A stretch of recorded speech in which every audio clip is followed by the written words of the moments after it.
El día de hoy les vamos a hablar sobre los niños con TDAH, presentado por mí, Luis Mori, diseñador gráfico de Santi, y la licenciada Francesca, directora de Santi.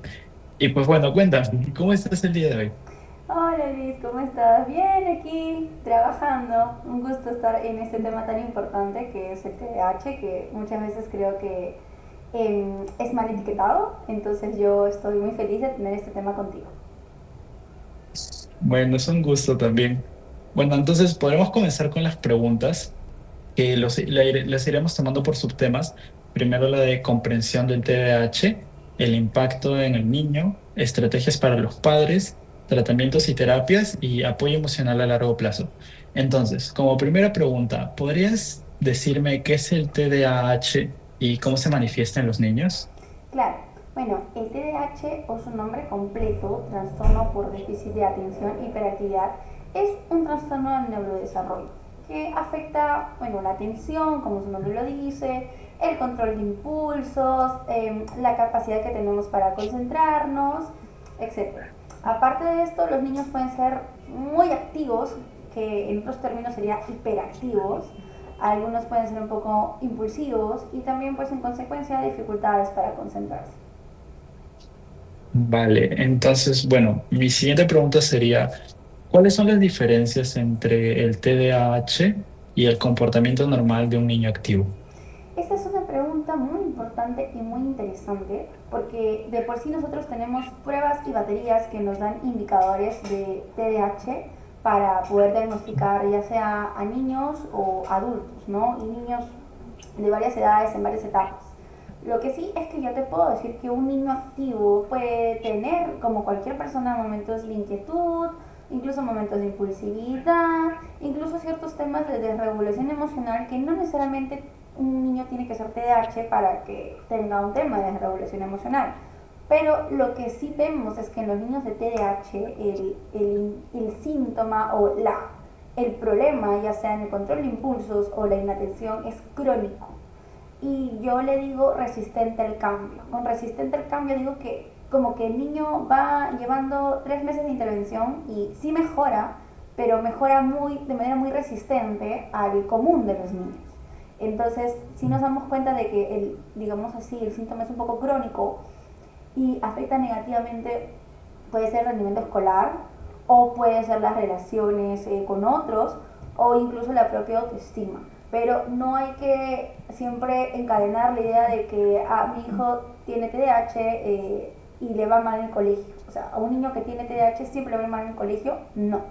Hay niños que les gusta aprender y porque les gusta aprender no les va mal.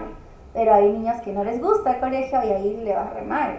Hay personas adultas que no se dan cuenta que tenían TDAH y se dan cuenta una vez que se independizan y se dejan como que todo su casa, por así decirlo, es un desastre. O sea, se dejan el grifo abierto, dejan la olla prendida, tienen mucha dificultad para gestionar el dinero, las compras. Entonces, uno tiene que tener un buen ojo clínico y las herramientas y las pruebas estandarizadas apropiadas para realmente diferenciar entre digamos, una persona regular y una persona con un diagnóstico como el TDAH.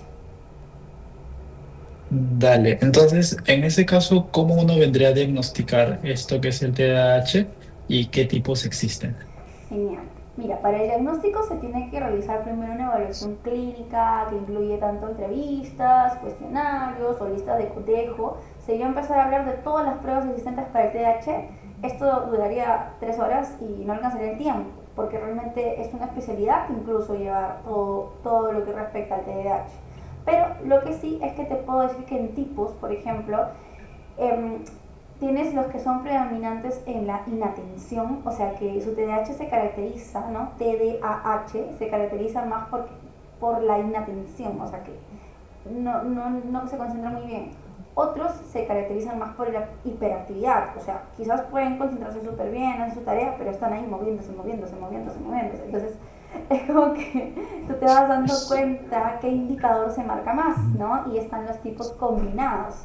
Combinados, o sea, 50% para ti, 50% para ti.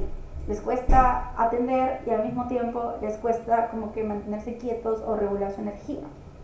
Y bueno, también hay niveles, hay grave, leve, moderado, dentro del TDAH, ¿no? Y esto todo lo obtienes después de realizar una evaluación completa y exhaustiva.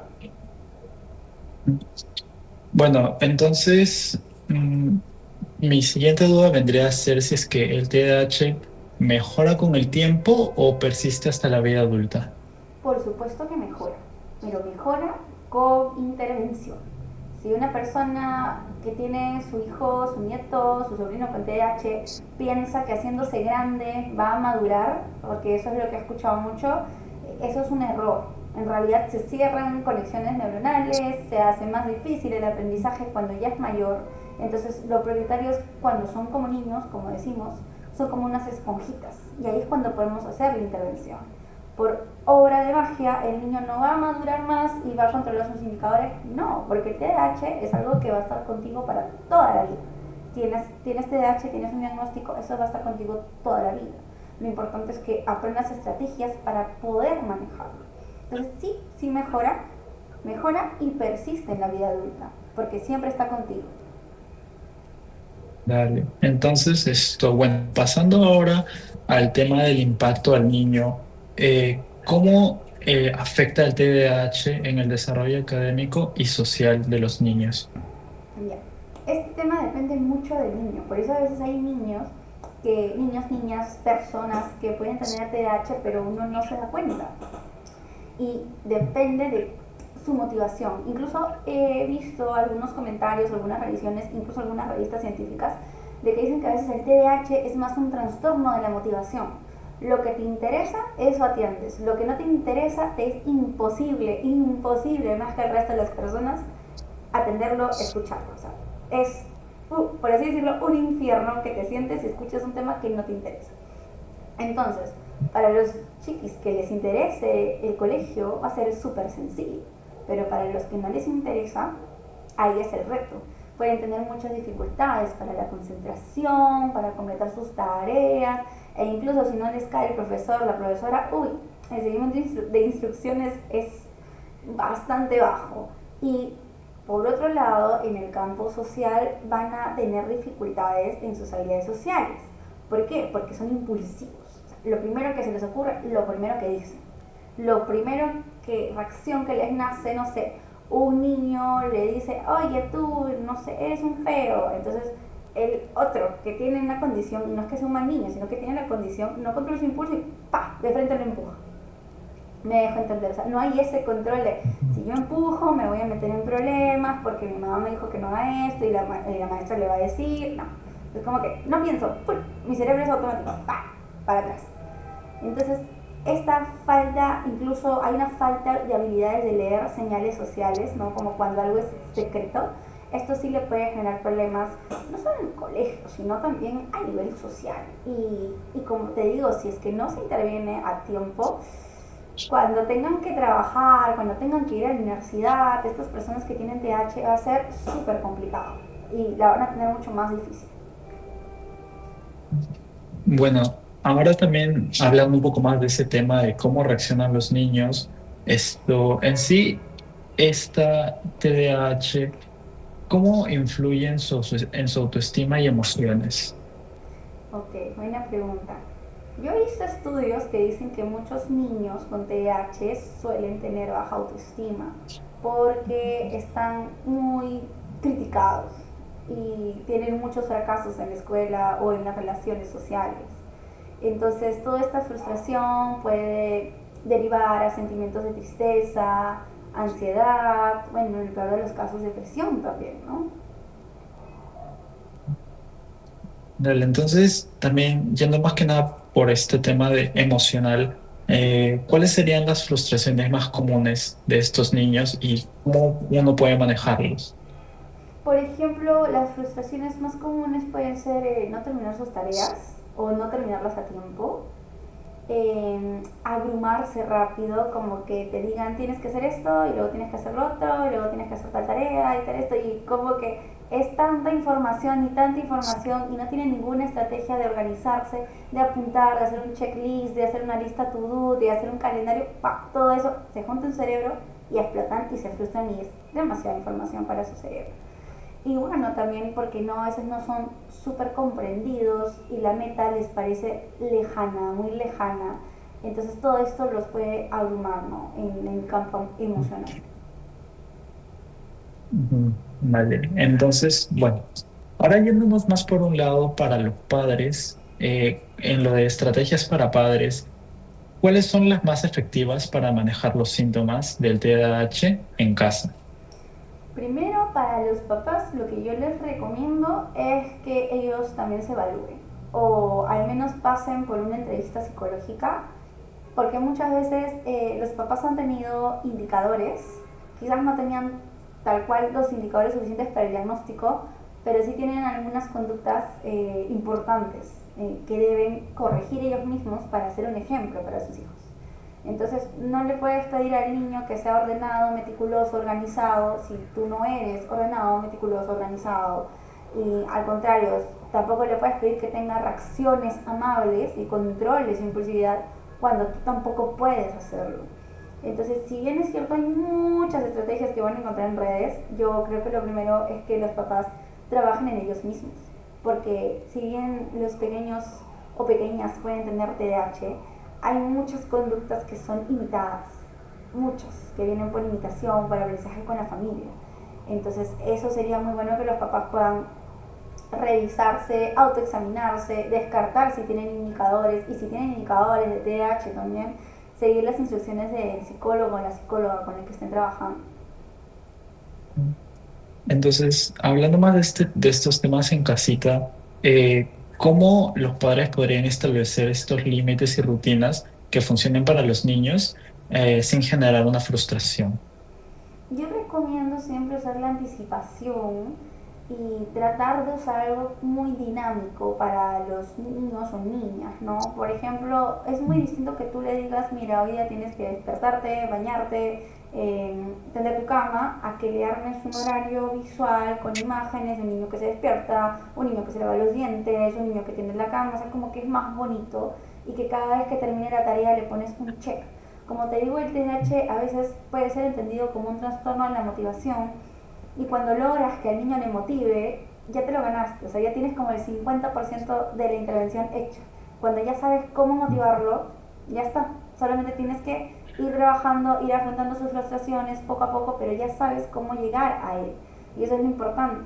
Ahora, muchas veces los papás no saben cómo llegar a sus hijos.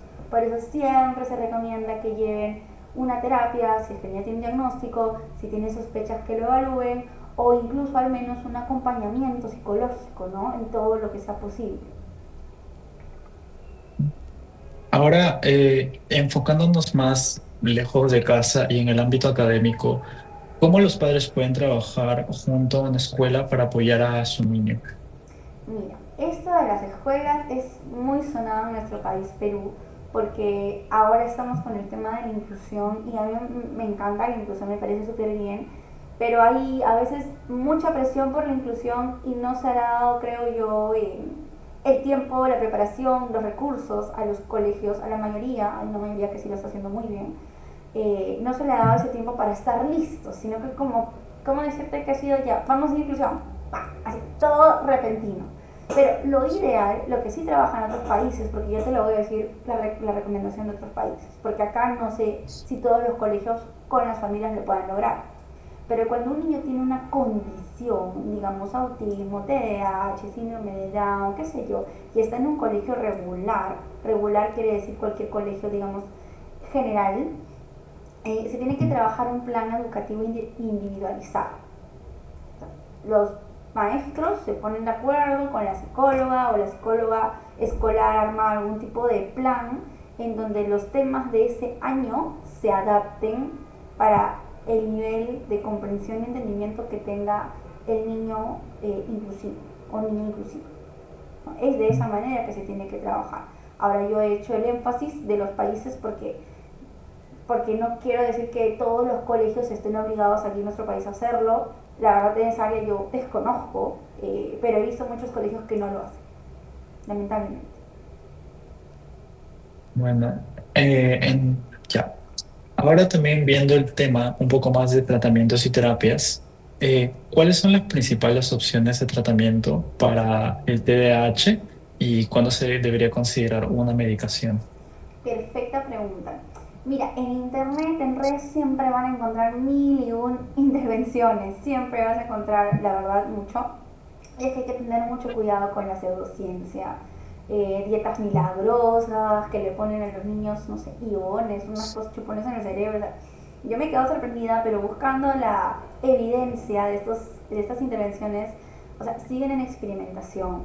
Y si una familia va a invertir realmente su tiempo, su dinero, yo recomiendo que no te metas a no se involucren en una intervención que no sabes si va a ser efectivo o no, porque es como lanzar el dado, ¿no? A la suerte.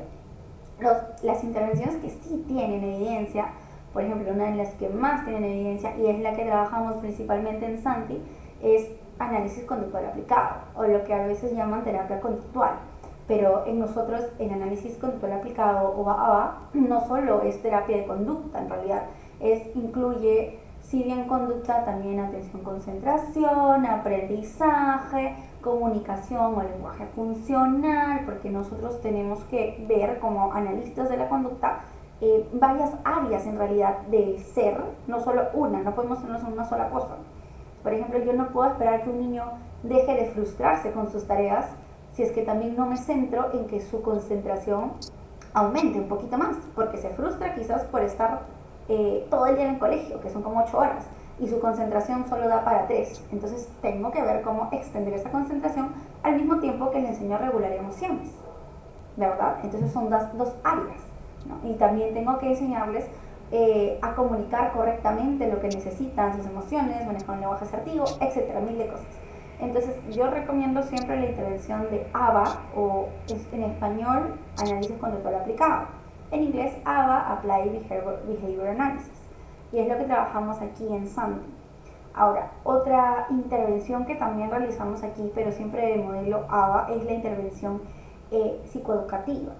Es decir, nos ponemos de acuerdo con los colegios, en algunos casos hacemos acompañamientos en el colegio según la necesidad y también la disponibilidad que nos brinden los colegios, porque no siempre nos dejan acompañar todos los días, ¿no? Y a partir de esto, como que hacemos un plan junto a los maestros, al psicólogo, psicóloga escolar, a los directores, para analizar qué factores, qué variables están generando los problemas, ¿no? De chiquitín, por el lado educativo, por el lado conductual. Y otra intervención que también tiene validez es la medicación, cuando los síntomas, bueno, interfieren, ¿no? Y no se logran controlar con terapia. En el caso de la medicación, me gustaría saber qué alternativas no farmacológicas existen para manejar el TDAH. Claro. Bueno, como te comentaba ahí, todo lo que es ABA, también hay algunas estrategias de lo que le llaman terapia cognitivo-conductual, pero para aplicar cognitivo-conductual, la persona que tiene, digamos, la condición de TDAH tiene que captarte muy bien abstracciones, o sea, tiene que ya tener un pensamiento desarrollado. Cognitivo-conductual no podría aplicar con un niño de 4 años, imposible sería, pero quizás con un joven de 15, 17 que ya me entiende mucho más, que reflexiona sobre sus pensamientos, que tiene autoconciencia, ahí sí la terapia cognitivo-conductual podría tener efectividad. También hay entrenamiento de habilidades sociales, técnicas de manejo del tiempo y organización, incluso el ejercicio físico y cambios en la dieta pueden ser alternativas eficaces. Yo no digo que son la panacea, sino que realmente si las familias se quieren asesorar en alimentación, vayan a un nutricionista que los va a atender con muchísimo gusto y él les va a indicar de qué manera pueden alimentarse. Incluso creo que hay personas especializadas, nutricionistas, en nutrición emocional, como que tú te alimentas de una forma en que tus emociones vienen más manejables, más suaves. Entonces, alternativas efectivas hay. Desde el modelo de ABA, sí. Y desde otras ciencias que nos apoyan, nutrición, por ejemplo, o ejercicio físico, desde todo lo que compete a la educación física, excelente, también. Bueno, y también viendo este lado de los tratamientos y demás, ya sea terapéutico o farmacológico, ¿cómo sabes si es que el tratamiento está funcionando? Ah, por supuesto. Bueno, este tema de cómo saber cómo funciona, cómo es efectivo, eso es súper importante porque muchas veces puede faltar a veces eso, ¿no? En la formación de los psicólogos, cómo demostrar que nuestro tratamiento, nuestra intervención es efectiva, ya que muchos se quedan solamente en sí, está mejorando, no, no está mejorando, yo lo veo bien, yo lo veo mal, y nos quedamos en el yo, ¿cómo lo ves? ¿No? O sea, entonces, ¿cómo lo ves a mi hijo? Entonces, a veces suena un poco gracioso, pero no podemos quedarnos en el cómo lo veo. Necesitamos tener indicadores cuantitativos, porcentajes de mejora. Si ayer el niño hizo 5 bien de 10, pues mañana debería ser 7 bien de 10 hasta llegar al 100%. Así es como trabajamos en ABA, porque lo efectivo de ABA es que en ABA medimos conductas. Usamos registros para ver cuántas buenas hizo entre los totales y después sacamos un porcentaje. La semana pasada hizo 30%, esta semana hizo 50% y esperamos que la siguiente semana llegue al 100%. Y si llega al 100%, muy bien, podemos evaluar cambiarle el nivel, ponerle uno un poquito más difícil, qué sé yo.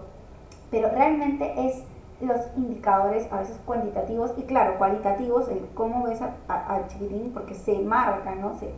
Se traslapa lo que vemos en porcentajes al comportamiento en general. Pero de esta manera es como yo recomiendo saber la efectividad de mi intervención a través de porcentajes, a través de registros, medidas, etcétera, y todo eso se va a ir reflejado en su día a día del niño. Vale, ahora yéndonos más como a una visión de apoyo emocional y a largo plazo, ¿cómo pueden los padres cuidar su bienestar emocional mientras crían a un niño con TDAH? Esta es una pregunta súper importante porque lo que yo siempre comento es que ¿quién cuida a los cuidadores? Y en las intervenciones aquí en Santi siempre tenemos muy marcado de que si la familia está mal, el chiquitín va a ser difícil que avance. Entonces nosotros constantemente tratamos de preguntarles cómo están, cómo se sienten, cómo van, para asegurarnos de que ellos están regulados. Es fundamental en realidad que las familias busquen apoyo, ya sea a través de grupos, de sus pares, con psicólogo, el psicólogo de sus hijos, el psicólogo de sus hijas, pueden pedir una sesión con ellos porque realmente es muy difícil avanzar cuando los papás están muy estresados, muy cargados, discuten entre ellos, o sea, ahí es imposible. Entonces, ¿qué recursos o grupos de apoyo estarían disponibles para los padres de niños con TDAH que les podrían brindar o ayudar? Mira, he visto que existen grupos de apoyo en línea, comunidades locales también, hay asociaciones de TDAH, de T he visto varias, de TDAH no te sabría decir, pero yo creo que puedan haber asociaciones. Y también hay recursos educativos en internet. Claro que todo tenemos que verlo siempre con cuidado, ver que sea una página fidedigna, que bueno, tenga realmente que se vea verídica la información, ¿no? Y estas páginas pueden ofrecer orientación, incluso compartir experiencias, dar herramientas, pero yo como te digo siempre recomiendo, aunque sea el acompañamiento psicológico. Quizás su psicóloga trabaja o psicólogo trabaja con su hijo o hija y ustedes podrían buscar un terapeuta familiar, si es que no quieren trabajar con el psicólogo de su hijo o hija, puedan buscar un terapeuta de pareja, terapia para padres, en especial si el diagnóstico se los acaban de dar, si es reciente, ¿no? Porque todavía están en el proceso de aceptación. Bueno, entonces eso sería todo. Más que nada, muchas gracias por responder a estas preguntas, por tu tiempo y por tu asistencia. A ti, Eh, a ti Luis, muchas gracias. Esto ha sido una súper entrevista y espero que esta entrevista ayude a varias personas. Como les digo, realmente el tema del TDAH es bien interesante de entender, de estudiar y siempre vas a necesitar a un profesional en el cual puedas confiar, ¿no? Creo que eso es importante, tener un psicólogo, un acompañamiento, un terapeuta en el cual puedas confiar y puedas estar tranquilo de que la intervención que estás haciendo es efectiva, las habilidades que estás entrenando son efectivas y de que todo lo que te estás esforzando va a servir, ¿no? Yo voy por ese punto, quería cerrar con esa idea y que, bueno, tenemos que visibilizar más estos temas, ¿no? Realmente que sí, mi hijo tiene condición, ahí visibilizarlo, porque es algo, digamos, ya incluso no podríamos decir normal, pero es algo que ya se está viendo en gran cantidad y que realmente sería bueno de que se hable mucho más de estos temas, de que no sea tan reservado, tan para casa, para adentro, sino que se hable de esos temas. Bueno, Ya cuéntame bueno, Luis, ¿hay algo más que desees saber de lo que te he ido comentando?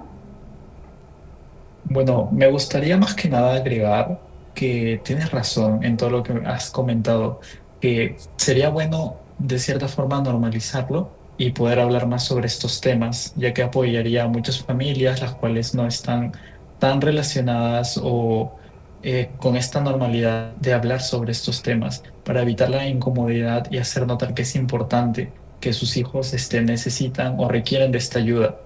Y pues más que nada eso en sí, que es importante porque es un bienestar y ayuda a futuro para sus hijos. Correcto, sí, tanta razón en lo que mencionas. Y más que nada quería agregar que con total confianza pueden escribirnos a nuestras redes sociales.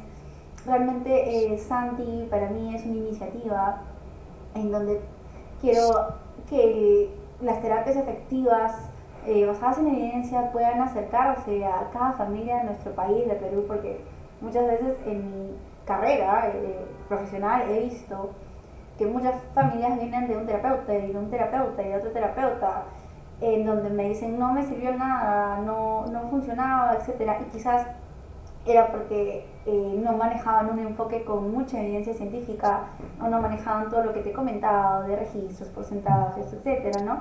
O quizás también la familia no recibía la suficiente retroalimentación que quería ver plasmado. Entonces, en conclusión, yo les recomiendo que nos puedan escribir con total confianza, estamos aquí para servirles, nosotros brindamos entrevistas gratuitas a cero costo, ¿no? Entonces, ustedes pueden consultarnos cualquier duda que tengan para poder inscribirse con nosotros. Realmente nuestros paquetes buscan ser un precio módico porque, como les digo, la idea es llegar a todas las familias del país o al menos darle la oportunidad a muchísimas familias a tener una intervención efectiva, una intervención que los deje satisfechos, ¿no? Principalmente eso, porque creo que es lo que todos merecemos en realidad en estas situaciones. Así que anímense, pueden escribirnos sin ningún compromiso, nosotros los vamos a estar esperando a que, bueno, se paren una entrevista con nosotros. Muchas gracias por la entrevista. Mm, Cuídate, Luis. igualmente.